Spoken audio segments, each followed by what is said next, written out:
أعوذ بالله من الشيطان الرجيم. بسم الله الرحمن الرحيم.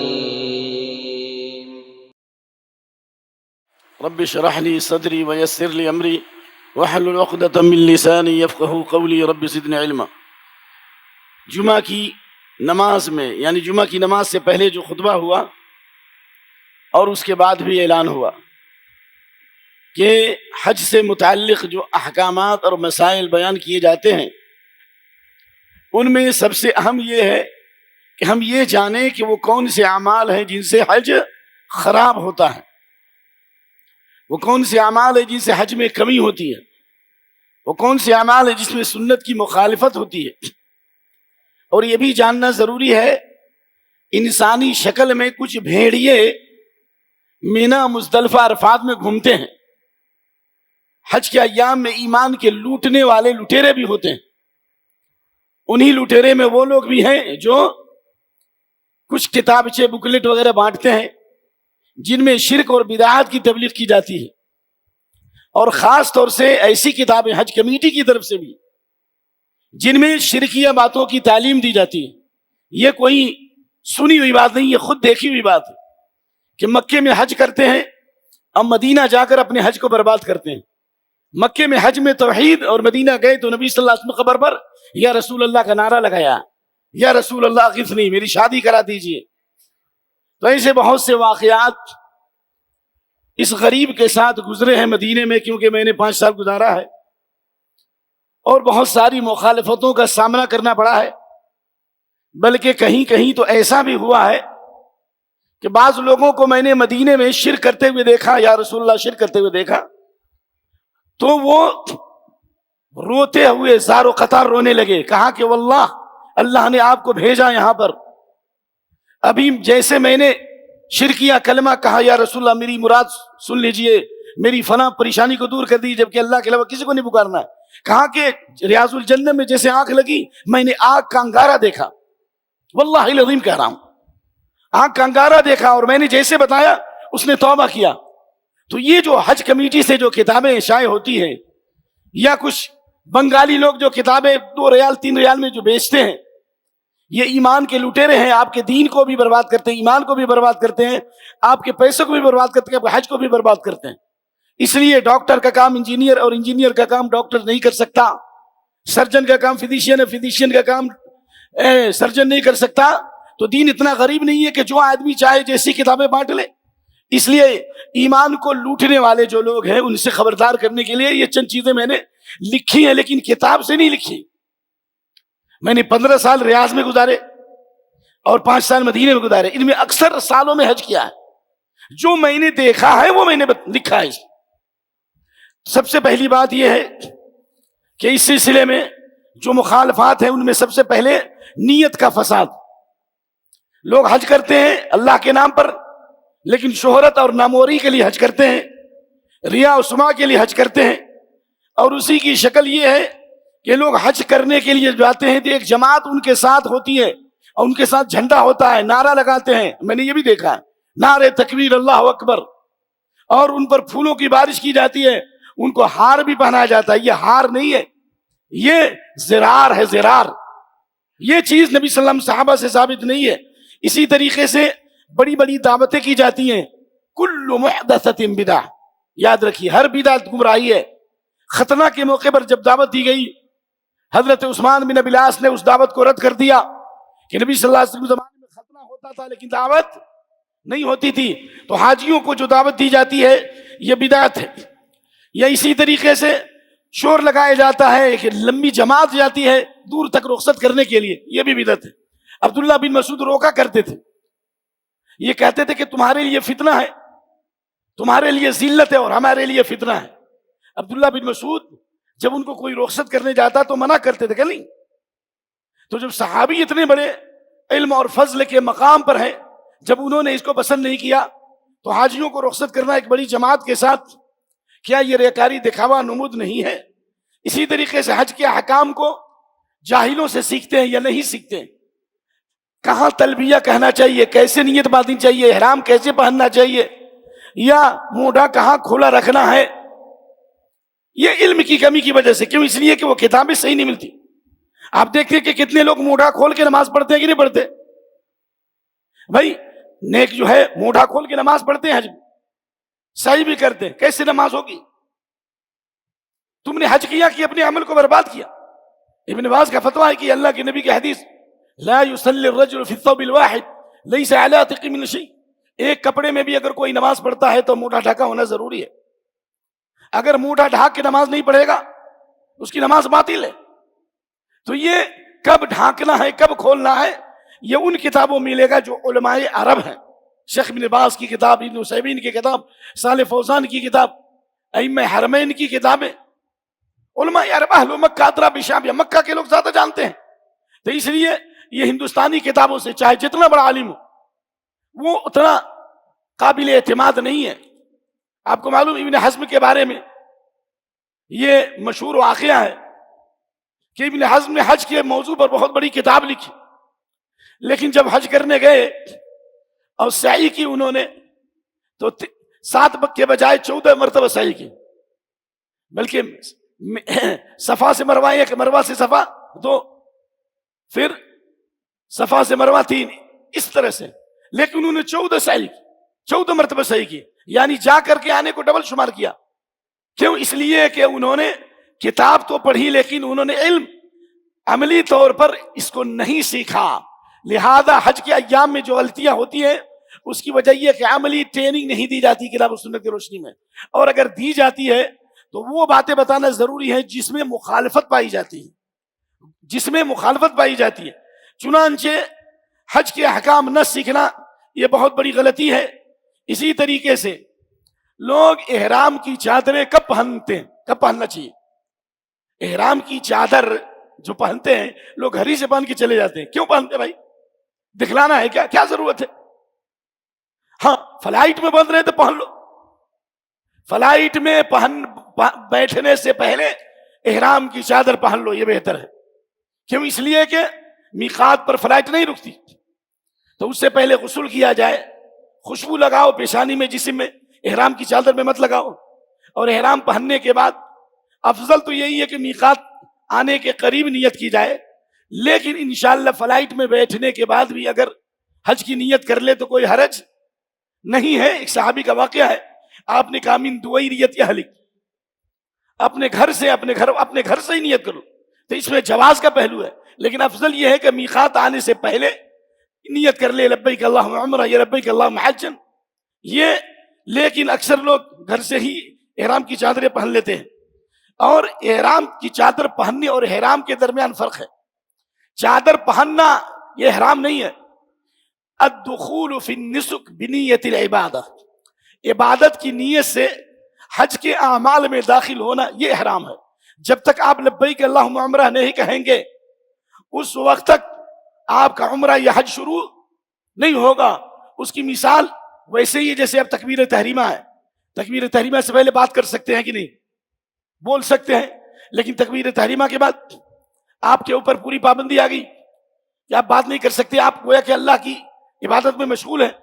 اسی طرح سے لبیک اللہم عمرہ جب کہہ دیا تو آپ عمرے میں یا حج میں داخل ہو گئے، آپ پر پوری پابندی ہے. شکار نہیں کر سکتے، خوشبو نہیں لگا سکتے، بال و ناخن نہیں کاٹ سکتے، بیوی سے تعلق نہیں قائم رکھ سکتے آخری. یہ پابندی اس کی حیثیت تکبیر تحریمہ کی ہے، اس کی حیثیت نیت کی نہیں ہے. نیت دل میں رہے گا، الفاظ یہ ادا کیے جائیں گے. اسی طریقے سے بعض لوگ یہ ضروری سمجھتے ہیں احرام باندھنے سے پہلے یا فلائٹ میں بیٹھنے سے پہلے 2 رکعت لوگ نماز پڑھتے ہیں، اور یا میقات پہ جانے کے بعد 2 رکعت نماز پڑھتے ہیں. یہ 2 رکعت نماز پڑھنا ثابت نہیں ہے.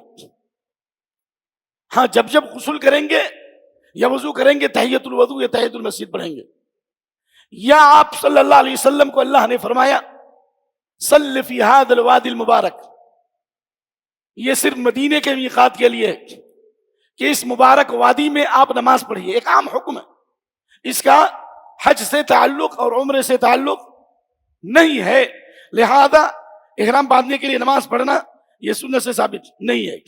اسی طرح لوگ لبیک اللہم عمرہ یا حجن کہنے کے بعد خاموش ہو جاتے ہیں، جبکہ لبیک اللہم عمرہ حجن کے بعد ان پر تلبیہ کہنا ضروری ہے تاکہ ان کا حج پاور فل حج ہو، سنت کے مطابق ہو.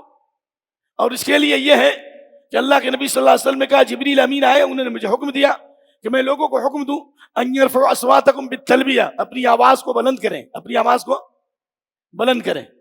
کیوں؟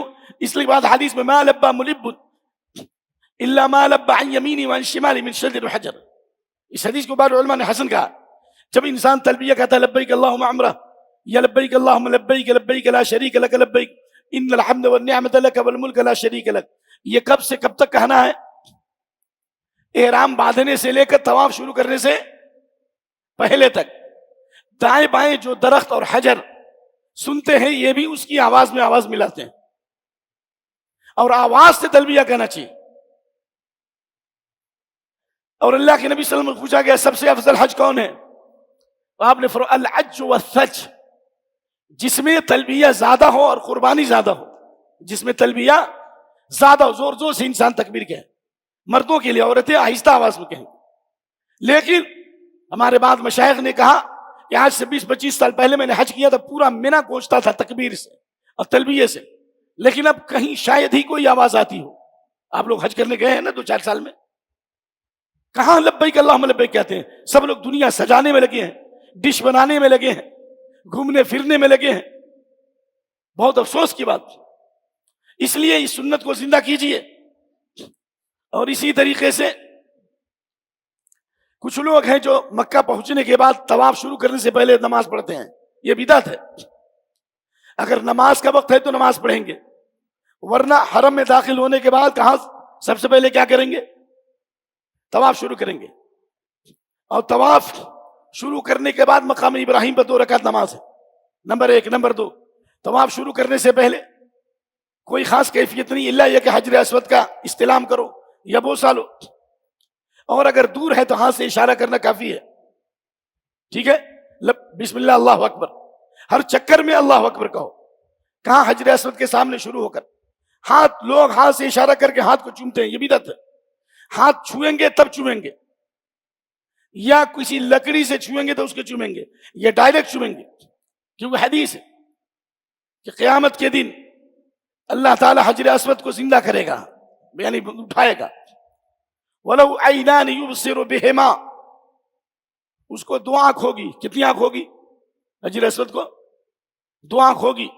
وَلِسَانٌ يَنْطِقُ، اور ایک زبان ہوگی. يَشْهَدُ بِهِ عَلَى مَنِ اسْتَلَمَهُ بِحَقٍّ، جس نے حق کے ساتھ چھوا ہے حجر اسود، اس کے حق میں کیا دے گا؟ کیا دے گا؟ گواہی دے گا. لیکن لڑائی کیا آپ نے، جھگڑا کیا، حاجیوں کو تکلیف دی، تو آپ کو یہ شہادت نہیں ملے گی. امید ہے کہ دور سے اشارہ کریں گے تو انشاءاللہ یہ آپ کو فضیلت ملے گی. اس لیے عورتوں کے لیے بالخصوص حجر اسود کے پاس جانا اس بھیڑ میں ہرگز درست نہیں. اس لیے بخاری وغیرہ میں روایت ہے کانت تطوف عائشہ حجرۃ من الرجال، حضرت عائشہ رضی اللہ عنہا مردوں سے دور طواف کرتی تھی، کنارے کنارے. ایک عورت نے کہا کہ آپ قریب جا کر کے آپ حجر اسود کا استلام کیجئے، تو انہوں نے کہا ہم سے دور ہو جاؤ، اور انہوں نے انکار کیا. اور ان کی لونڈی نے کہا، حضرت عائشہ کی لونڈی نے کہا کہ میں نے خانہ کعبہ کا 7 چکر لگایا اور 2 مرتبہ حجر اسود کو چھوا، یہ 3 مرتبہ. عائشہ رضی اللہ عنہ نے کہا لا اجرک اللہ، لا اجرک اللہ، اللہ تم کو اجر و ثواب سے محروم کر دے، اجر و ثواب سے محروم کر دے. کیوں؟ اس لیے کہ مردوں کی بھیڑ میں جا کر کے تم نے اپنے آپ کو فتنے کا شکار کیا، اور مردوں کی بھیڑ میں جا کر مردوں کے جسم سے تم نے جسم ٹچ کیا. اللہ کبر تو امرت، کیا تم نے اللہ اکبر کہا کہ کیوں نہیں اللہ اکبر کہتے ہوئے گزر جاتی؟ اس روایت کو امام شافعی نے اور امام بہقی نے روایت کیا ہے. اسی طریقے سے بعض لوگ طواف کے بعد 2 رکعت نماز پڑھنے کے لیے مقام ابراہیم پر بھیڑ لگاتے ہیں، حالانکہ حرم میں کہیں بھی 2 رکعت نماز پڑھ لیں گے تو کافی ہے. اور طواف کے بعد حجر یہ پوچھے نہیں زمزم پینا چاہیے، تو اس کسی کو پتہ نہیں. بیننا وبین المنافقین انہم لا یتضلعون من زمزم، منافق آدمی جو ہے نا اس کو بھر پیٹ زیادہ زمزم پینے کی توفیق نہیں ہوتی. مومن ہوگا تو زمزم پیے گا، مزید پیے گا، خوب پیے گا. اس لیے طواف کے بعد اور مقام ابراہیم پہ نماز پڑھنے کے بعد سنت یہی ہے کہ زمزم پیا جائے. اللہ کے نبی صلی اللہ علیہ وسلم نے سر پہ بھی لگایا ہے، آپ جسم کے حصے پہ بھی لگا سکتے ہیں، لہذا یہ چیز بالکل صحیح ہے. اسی طریقے سے بدعات میں سے یہ ہے کہ جب صفا مروہ کی سعی کرتے ہیں تو سنت تو یہ ہے کہ صفا کے قریب جائے تو ان الصفا والمروہ من شعائر اللہ پڑھنا چاہیے، بس پوری آیت پڑھنا ثابت نہیں ہے. اکثر کتابوں میں نے دیکھا، اکثر کتابوں میں، کیونکہ میں نے اس موضوع پر پڑھنے کی کوشش کی، اکثر کتابوں میں پوری آیت ہے، جبکہ اللہ کے نبی صلی اللہ علیہ وسلم نے صرف پڑھا ان الصفا والمروہ من شعائر اللہ بس. ابدأ بما بدا اللہ بھی، یہ پہلے کہیں گے ابدأ بما بدا اللہ بھی ان الصفا والمروہ من شعائر اللہ، وہ بھی صفا کے پاس پڑھنا ہے، مروہ پہ نہیں پڑھنا. اور اس کے بعد جناب لوگ جب مروہ پر جاتے ہیں ایک ہی جگہ جمع ہو جاتے ہیں، جبکہ مروہ صفا کے بعد جمع ہو جاتے ہیں، حالانکہ اس میں لکھا ہوا اسٹارٹ طواف، بدایت الطواف. کہیں بھی نیچے کھڑے ہوں اوپر کھڑے ہوں، چہرہ جو ہے حرم کی طرف، کعبہ کو دیکھیں، یہ کافی ہے. لیکن میں نے دیکھا ہے کہ لوگ کعبہ کی طرف اشارہ کرتے ہیں صفا مروہ پر، یہ صریح بدعت ہے. ہم نے دیکھا عربوں کو روکتے ہوئے، یہ صفا اور مروہ پر خانہ کعبہ کی طرف اشارہ کرنا کیا ہے؟ بدعت ہے. اسی طرح طواف کے دوران ہر چکر کی دعا، پہلے چکر کی، دوسرے چکر کی، تیسرے چکر کی، یہ چکر نہیں ہے، یہ دھن چکر ہے. یہ چکر نہیں بلکہ کیا ہے؟ یہ دھن چکر ہے. اور ایسے جاہل، ایسے ایمان کے لٹیرے، یہ شیخ نجدی کی طرح شیطانی لباس پہن کر لوگوں کے حجوں کو برباد کرتے ہیں اور دعا پڑھاتے ہیں زور زور سے. مرد بھی پڑھتے ہیں، عورتیں بھی پڑھتی ہیں. پہلے چکر کی دعا الگ، دوسرے چکر کی، تیسرے چکر کی. یہ سارے اعمال سنت کی مخالفت میں ہیں، حج کو ضائع کرنے والے اعمال ہیں. بس رکن یمانی اور حجر اسود کے بیچ میں ربنا آتنا فی الدنیا حسنہ، بس ٹھیک ہے. اور پہلے 3 چکروں میں طواف کے دوران رمل کرنا ہے، دونوں کندھوں سے تیز چلنا ہے، بس یہ کافی ہے. لیکن یہ موڑھا کھولنے کا حکم، پہلا جو طواف ہوگا قدوم، اس میں موڑھے کو کھولنا ہے دائیں طرف. اسی طریقے سے مروہ پہ جانے کے بعد جو دعائیں بتائی گئی کتاب میں، وہ تو لوگوں کو یاد ہی نہیں. اللہ کے نبی نے 3 مرتبہ دعا پڑھی ہے، 3 مرتبہ ہاتھ اٹھا کے دعا کی. اب اتنا وقت نہیں کو بتایا جائے، لیکن سبحان اللہ الحمدللہ اللہ اکبر لا الہ الا اللہ وحدہ لا شریک لہ لا الہ الا اللہ وحدہ انجز وعدہ ونصر عبدہ وہزم الاحزاب وحدہ. کہاں یاد ہے لوگوں کو؟ امتحان سیکھتے ہی نہیں لوگ.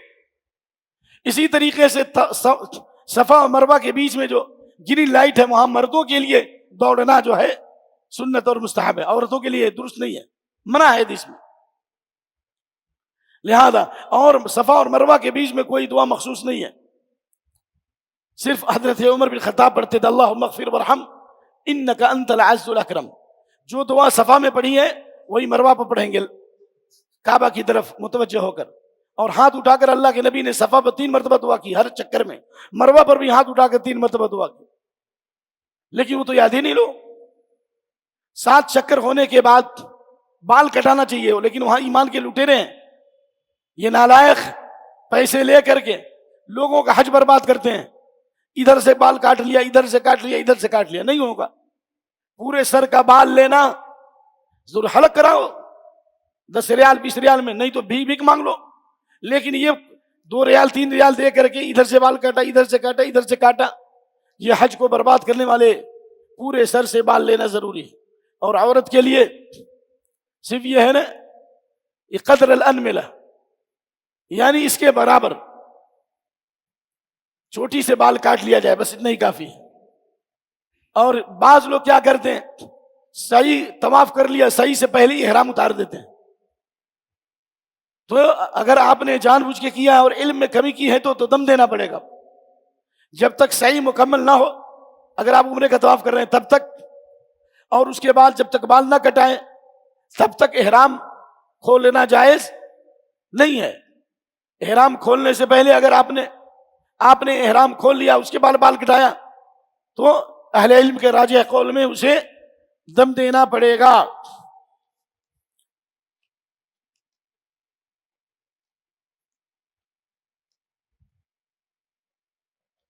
اسی طریقے سے 8ویں تاریخ کو اکثر لوگ جب مینا جاتے ہیں تو کعبہ میں آ کر طواف کرتے ہیں، یہ بدعت ہے۔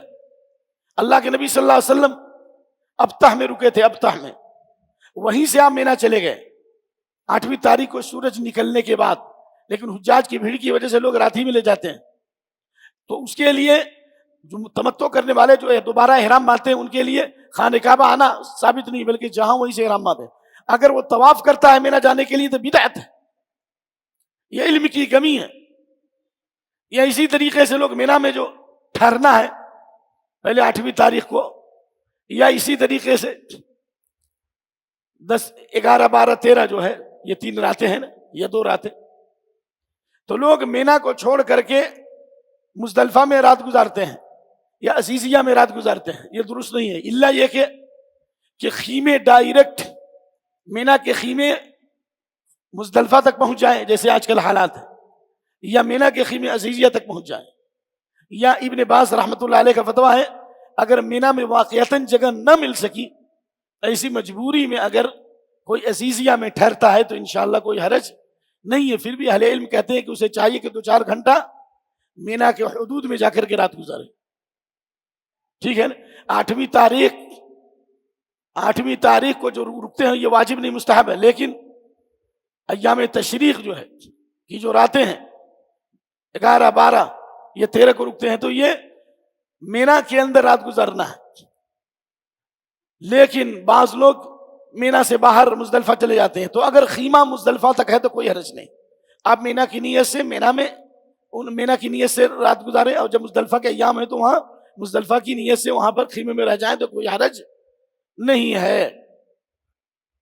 اسی طرح بعض مخالفات میں کہ لوگ عرفات میں جو حدود عرفات ہے وہاں پہ نہیں جاتے، ان کو پتہ نہیں ہے، حالانکہ جگہ جگہ بورڈ لگے ہیں، عرفات سے باہر حدود حرم میں رہتے ہیں، عرفات کے حدود میں نہیں جاتے۔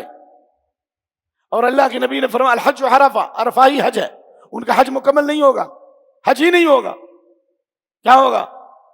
حج ہی نہیں ہوگا، بلکہ عرفات کے حدود میں، ہاں سورج نکلنے سے پہلے اللہ کے نبی صلی اللہ علیہ وسلم حدود عرفات سے باہر وادی عرنا میں قیام فرمایا، اور آپ صلی اللہ علیہ وسلم نے خطبہ دیا اور ظہر اور عصر کی نمازیں پڑھی، اس کے بعد عرفات کے حدود میں جا کر کے آپ نے قبلے کا استقبال کر کے دعا کی۔ میں حاجیوں کو ایک مشورہ دیتا ہوں، ہو سکتا ہے یہ آواز جائے گی، کہ جو لوگ خیمے میں نہیں رہنا چاہتے ہیں اگر باہر جانا چاہیں ان کو ایک ایسی جگہ بتاتا ہوں جہاں کوئی بھیڑ نہیں رہتی۔ عرفات میں اتنی بھیڑ ہوتی ہے، لیکن میں جو جگہ بتانے جا رہا ہوں وہاں پر اے سی بھی ملے گی اور بہت سکون اور اطمینان رہے گا۔ وہ کیا ہے؟ مسجد نمرہ جو بنی ہوئی ہے حدود عرفات میں، مسجد نمرہ ہے نا، پہلی منزل حدود عرفات سے باہر ہے، اور دوسری منزل جو ہے فرسٹ فلور وہ جو ہے حدود عرفات میں ہے، لہذا ظہر کی نماز کے بعد وہاں چلے جاؤ، کوئی بھیڑ نہیں۔ ہم نے 4-5 سال جو وقت گزارا پورا خالی رہتا تھا۔ خالی کا مطلب یہ نہیں کہ یعنی آدمی نہیں، یعنی مطلب اطمینان کی جگہ ملتی تھی، حمامات میں بھی جگہ ملتی تھی، ٹھیک ہے؟ تو یہ آسانی کی راہ ہے، یہ کیجیے۔ لیکن عرفات کے حدود سے باہر لوگ گھومنے میں، پانی تلاشنے میں، ادھر تصویر لگانے میں، کیمرہ مارنے میں اپنے اعمال کو برباد کرتے ہیں۔ اس کی مثال ایسی، دریا نیکی کر دریا میں ڈال۔ اسی طرح سورج غروب ہونے سے پہلے عرفات سے نکلنا جائز نہیں۔ جو عرفات میں رکے گا ظہر سے لے کر سورج کے غروب تک عرفات میں رکنا ضروری ہے۔ سورج کے غروب سے پہلے اگر نکلتا ہے یہ سنت کی مخالفت کیا۔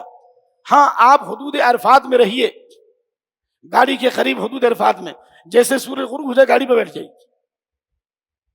اگر سورج غروب ہونے سے پہلے نکل گئے تو آپ کا حج مکمل نہیں ہوا، اجر و ثواب بھی گیا، حج ناقص ہو گیا، دم دینا پڑے گا۔ لیکن جو پہنچا عرفات سورج غروب ہونے کے بعد، کسی وجہ سے رک گیا، عرفات سورج غروب ہونے کے بعد آیا، تو اس کے لیے حدیث ہے رات اور دن کے تھوڑے سے حصے میں بھی سورج نکلنے سے پہلے یعنی فجر سے پہلے تک اگر اس نے رات کا کچھ حصہ بھی پا لیا، یعنی رات کا کچھ حصہ بھی عرفات میں پا لیا، تو اس کا حج مکمل ہو گیا۔ اگر مغرب کے بعد عرفات آیا، تھوڑا حصہ بھی رہ گیا، عشاء کے بعد آیا، فجر سے پہلے بھی آیا، تو اس کا حج مکمل ہے، اس کو دم نہیں دینا پڑے گا۔ لیکن جو وقت پہ پہنچا عرفات میں، ظہر کہ پہلے، اور مغرب سے پہلے نکل گیا عرفات کے حدود سے تو اس کو دم دینا پڑے گا. فرق سمجھ گئے نا؟ جو پہنچا بعد میں اس کے لیے رخصت ہے، جو پہلے پہنچا اور پہلے نکل گیا اس کا حج ناقص ہے اور اس کو دم دینا پڑے گا.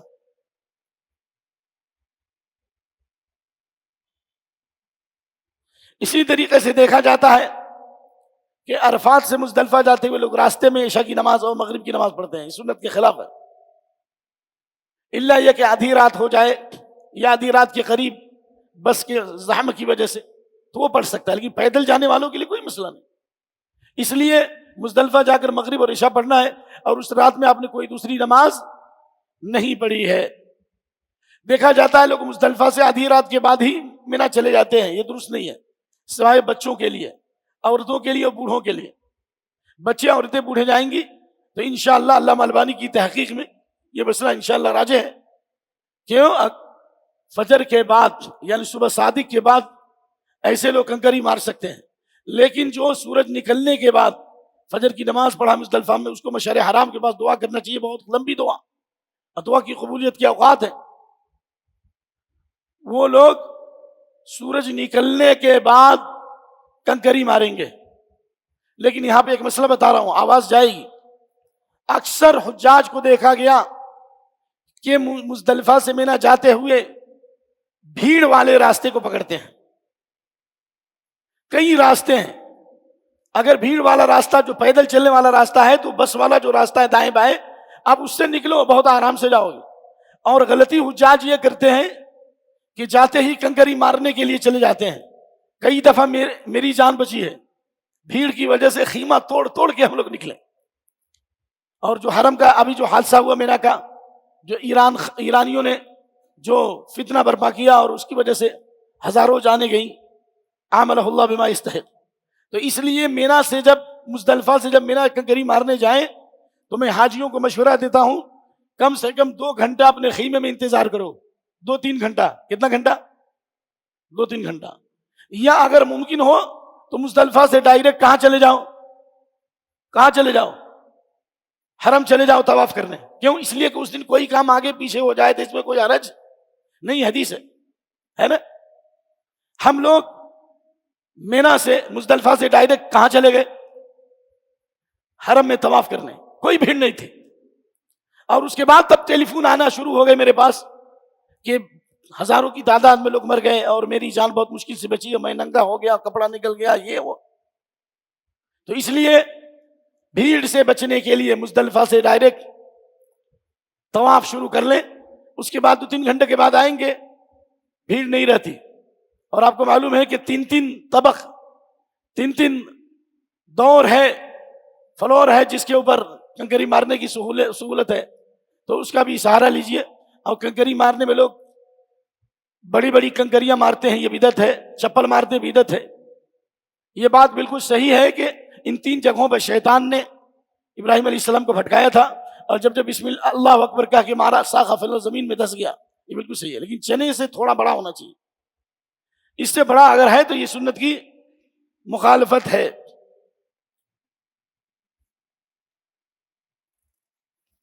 یہ مسئلہ تو میں نے جلدی جلدی لکھا ہے، لیکن جو بات مجھے آپ کے سامنے بتانی ہے کہ اکثر حجاج مکے میں حج کرتے ہیں اور مدینہ جانے کے بعد اپنے ایمان کو برباد کرتے ہیں. آپ کو معلوم ہے کہ مدینے میں رسول اللہ کی قبر کی زیارت یہ حج سے اس کا کوئی تعلق نہیں ہے. من حج فلم یزرنی فقط جفانی. جس نے حج کیا اور میری زیارت نہیں کی اس نے بے وفائی کی. یہ حدیث کی کسی بھی مشہور کتاب میں نہیں ہے، نہ احمد، نہ بخاری، نہ مسلم، نہ ابو داؤد، نہ نسائی، نہ ترمذی، نہ ابن ماجہ. حدیث بالکل منکر ہے. نبی صلی اللہ علیہ وسلم قبر کی زیارت کا تعلق حج سے نہیں ہے، اور نبی صلی اللہ علیہ وسلم قبر کی زیارت کی نیت سے سفر کرنا بھی ثابت نہیں ہے. ہاں، نبی صلی اللہ علیہ وسلم کی مسجد کے لیے سفر کیا جائے گا. لا تشد الرحال الا الى 3 مساجد الى آخر الحدیث. تو جو مسجد نبوی کی زیارت کے لیے جائے گا اس کے لیے مسنون ہے قبر نبوی صلی اللہ علیہ وسلم کی اور شہداء احد کی اور بقی کی قبر یعنی مقبرہ بقی کی زیارت کرے بس. اور اس کا طریقہ یہی ہے کہ پہلے مسجد میں 2 رکعت نماز پڑھے اور نبی صلی اللہ علیہ وسلم کے قبر کے سامنے آ کے کہے السلام علیکم یا رسول اللہ. تھوڑا آگے بڑھے السلام علیکم یا ابا بکر. اب تو بورڈ لگا ہوا ہے. اور اس کے بعد تھوڑا آگے بڑھے السلام علیکم یا عمر. بس لیکن وہاں پر دیکھا گیا کہ لوگ ہندوستان سے دوسرے ملکوں سے خطوط لے جاتے ہیں، فلاں بیٹی کی شادی نہیں ہو رہی ہے، فلاں کا کاروبار بند ہے، یا رسول اللہ فلاں کی شادی کرا دیجیے. اور کیسے کیسے منکرات، بڑے بڑے علماء اور دکاترہ افضلہ کو دیکھا گیا وہاں جا کے شرک کرتے ہوئے. اس لیے اگر کوئی عقیدہ رکھتا ہے کہ ہم اللہ کے نبی کو پکارتے ہیں اور آپ سنتے ہیں، یہ عقید توحید سے ٹکرانے والی بات ہے. کیوں؟ اس لیے کہ اللہ کے نبی کی حدیث ہے صلی اللہ علیہ وسلم، آپ نے فرمایا لا تجعلوا قبری عیدا، میری قبر کو عید مت بناؤ، بار بار مت آؤ. وصلوا علیہ حیثما کنتم، جہاں وہیں سے درود پڑھو. فإن صلاتکم تبلغنی، تمہارا درود و سلام مجھ تک پہنچتا ہے. سوائے عبداللہ بن عمر کے جب سفر سے آتے تو مسجد نبی میں 2 رکعت نماز پڑھ کر قبر نبوی اور صاحبین کی قبر کے پاس السلام علیکم یا رسول اللہ، السلام علیکم یا ابا بکر، السلام علیکم یا ابا طاہ کہتے تھے بس. لیکن ڈائریکٹ اللہ کے رسول کو پکارنا یہ شرک اکبر ہے، شرک اصغر نہیں بلکہ کیا ہے، یہ شرک اکبر ہے اور اعمال کو برباد کرنے والے. بعض تبلیغ اور دعوت کے ذمہ داروں کو دیکھا گیا ریاض الجنہ میں انہوں نے جگہ نہیں لی، پہلی صف میں کبھی نہیں دیکھا میں، لیکن قبر نبوی کے سامنے جہاں وہاں پہ جا کر کے وہ مراقبہ کرتے تھے اور اپنے مریدوں کی بھیڑ لے کر کے نبی صلی اللہ علیہ وسلم قبر کی روزانہ زیارت کرتے تھے. یہ روزانہ زیارت کرنا یہ بھی بدعت ہے، اور عورتوں کے لیے تو قبروں کی زیارت ممنوع ہے. تو یہ کیسے اپنے ایمان کو بچائیں گے، کیسے دین کو بچائیں گے؟ چنانچہ 1994 میں 94 میں جب میں گیا تو دعوت و تبلیغ کے بہت بڑے امام، انہوں نے نہ نبی صلی اللہ علیہ وسلم کی سنت پر عمل کرتے ہوئے ریاض الجنہ میں نماز پڑھی، نہ پہلی صف میں دیکھا گیا، بلکہ روزانہ نبی صلی اللہ علیہ وسلم قبر کے پاس، جبکہ علماء منع کرتے ہیں، وہاں جا کر کے مراقبہ کرتے تھے. اور بہت سے لوگ کہتے تھے کہ اللہ کے نبی صلی اللہ علیہ وسلم کشف ہوتا ہے، الہام ہوتا ہے، ڈائریکٹ آپ ہمارے دلوں پر تصرف فرماتے ہیں، ڈائریکٹ اللہ کے نبی صلی اللہ علیہ وسلم ہمارے دلوں پر نور نازل کرتے. بہت لوگوں سے سنا میں. تو اللہ نے اس کو سزا کیا دی؟ موت ہوئی، لیکن مدینے کی مٹی نصیب نہیں ہوئی. جیسے دلی میں پہنچے روح پرواز کر کے، 1000 تمناؤں کے ساتھ پہنچے کہ مدینے میں موت ملے، نہیں کہ ایسے لوگوں کو اللہ نصیب تھوڑی نہیں کرتا.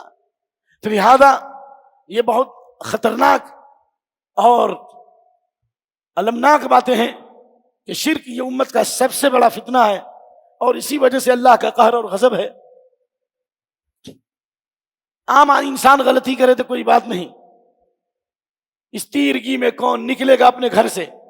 کیوں جادے وفا پر مشال بکف کھڑے ہو؟ ایسے ایسے بڑے لوگوں کا یہ حال ہوگا تو دوسروں کا کیا حال ہوگا؟ یہ چند باتیں میں نے آپ کے سامنے حج اور عمرے کے مخالفات اور قبر نبی کی زیارت سے متعلق کہا، اور اسی میں یہ بات بھی ہے 7 مساجد کی زیارت یہ بھی بدعت ہے. 7 مسجد یہ نہیں ثابت. بس مدینے میں شہداء احد کی زیارت، قباء کی زیارت، ریاض الجنہ میں نماز پڑھو، مسجد نبی نماز پڑھو، نبی کی قبر کی زیارت کرو، اور بقیہ کی زیارت. بقیہ جگہوں پر اگر عام زیارت کر لیا وہ ایک الگ مسئلہ ہے، لیکن 7 مسجدوں کی زیارت کرنا، وہاں جا کے نماز پڑھنا، یہ انٹرنیشنل بدعت ہے. اللہ لوگوں کو ہدایت دے. یہ حق بتانے والے لوگ کم ہیں اور حق کی مخالفت کرنے والے زیادہ ہیں، حق سننے والے بھی کم ہیں.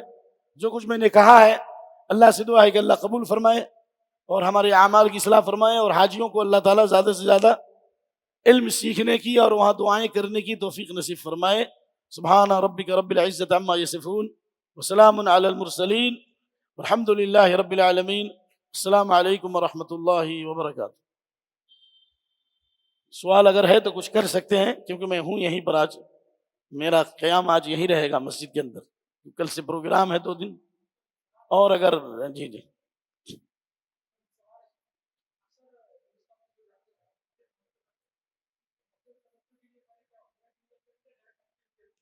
حج تمتع کرنے والے پہلے عمرے کی نیت کریں گے. لبیک اللہم عمرہ، حج کی نیت کرنا درست نہیں، ہرگز نہیں. اور اگر نیت کر بھی لیا تو اس کو چاہیے کہ اپنے حج کے احرام کو عمرے میں تبدیل کر لے، نیت پھر بدل لے. ایسا ہوا تھا صحابہ میں، بعض لوگوں نے حج کی نیت کی، بعض نے عمرے کی نیت کی، بعض نے حج عمرے دونوں کی نیت. تو آپ نے فرمایا جو سواری لایا ہے وہ تو اسی طرح سے رہے گا، قران کرے گا، اور جو سواری نہیں لایا ہے آپ نے اس سے کہا کہ تم لوگ اپنے حج کا احرام جو بدل دو تمتع کی طرف. اور آپ نے کہا لولا انی سقت الہدی لحللت، اگر میں جانور نہیں لاتا تو میں بھی حج تمتع کرتا، حلال ہو جاتا. تو حج تمتع میں جا کر کے طواف کرے گا، سعی کرے گا، بال کٹائے گا، احرام ہٹا دے گا، آزاد ہو جائے گا، ہر کچھ حلال، عورت بھی حلال۔ پھر 8ویں تاریخ کو جس جگہ پہ ٹھہرا ہے وہیں سے احرام باندھ کر سورج نکلنے کے بعد کہاں جائے گا؟ مینا جائے گا۔ اور اگر حاجی لوگوں کو پہلے لے جاتے ہیں تو مجبوری ہے۔ جی،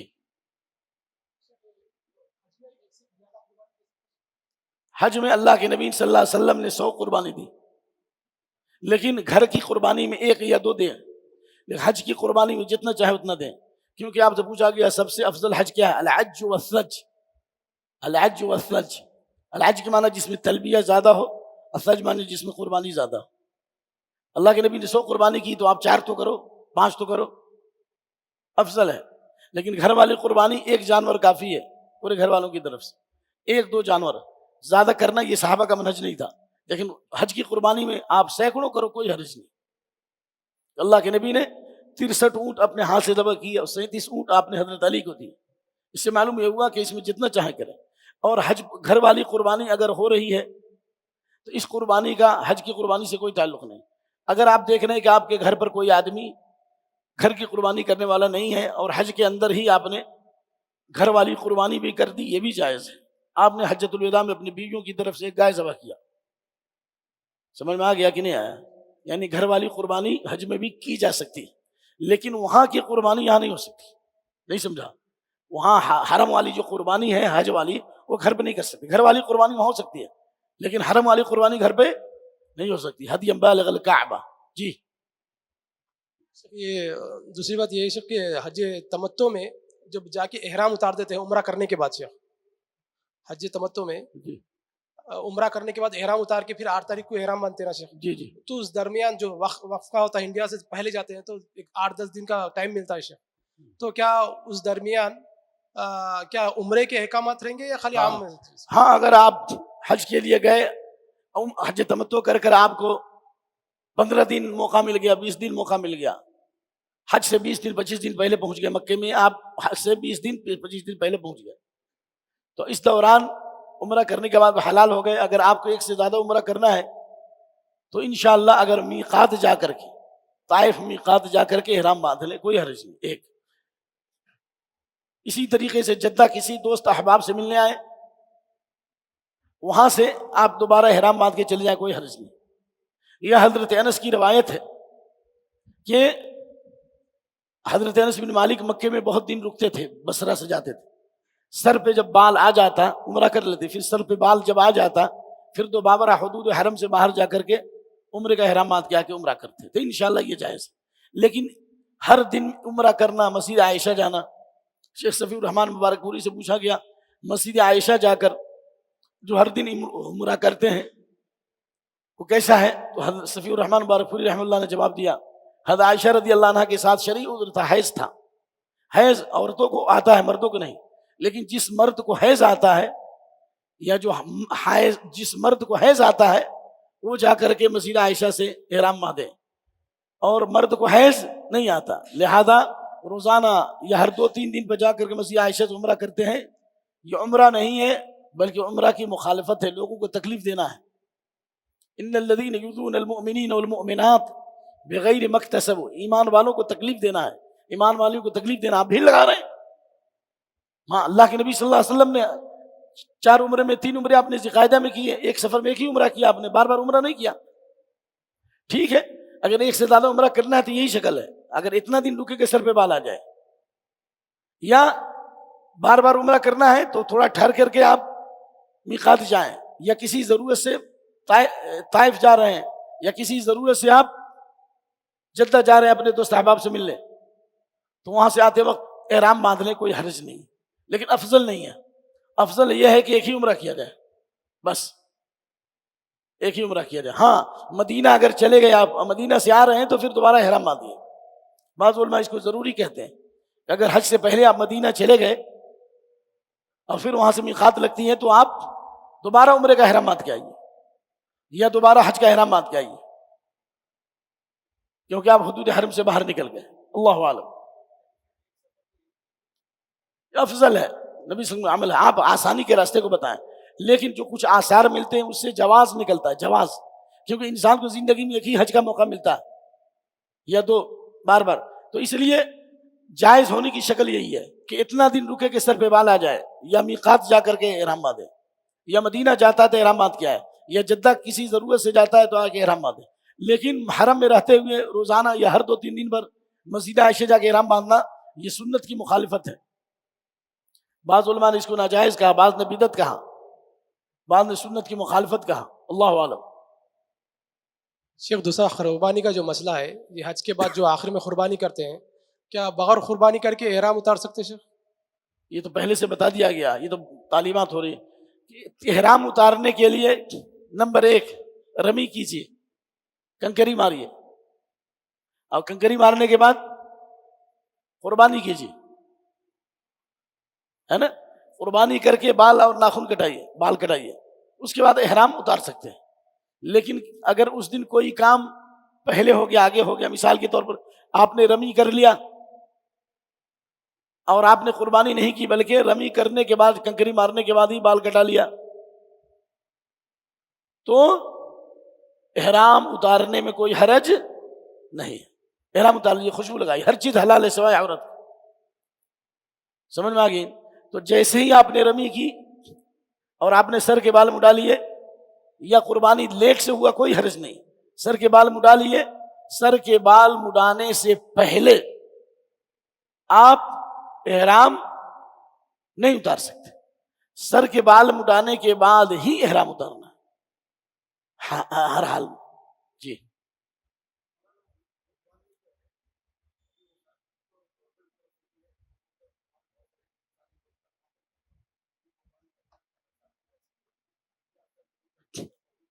میں تو سمجھتا ہوں کہ اگر اپنے ہاتھ سے قربانی اگر آپ ڈائریکٹ کر رہے ہیں تو افضل ہے، یقیناً افضل ہے۔ یا کوئی ایسا آدمی جو امانت دار ہے اور ذمہ دار ہے اور یہ اپنے ہاتھ سے جا کے قربانی کرتا ہے، پھر گوشت لا کے کھلاتا ہے، تو یہ بہتر ہے۔ فَكُلُوا مِنْهَا وَأَطْعِمُوا، کھاؤ بھی کھلاؤ بھی، افضل ہے۔ لیکن اگر بیمار آدمی ہے، بہت ضعیف ہے، اتنی استطاعت نہیں ہے، اور بینک میں دے دیا تو انشاءاللہ کافی ہو جائے گا، کیونکہ وہ سارے گوشت دنیا کے بہت سے ملکوں میں تقسیم کیے جاتے ہیں، ٹھیک ہے نا، انشاءاللہ کوئی حرج نہیں۔ اپنے ہاتھ سے قربانی کرنا افضل ہے، یا کسی کو ذمہ دار بنا دینا، لیکن اگر اس کی صلاحیت نہیں ہے تو بینک میں جمع کر دینے میں کوئی حرج نہیں ہے۔ لا یکلف اللہ نفسا الا وسعها، اللہ کسی نفس کو اس کی صلاحیت سے زیادہ تکلیف نہیں دیتا۔ چلیے میرے خیال سے سبحانک اللہم وبحمدک، اشہد ان لا الہ الا انت، استغفرک۔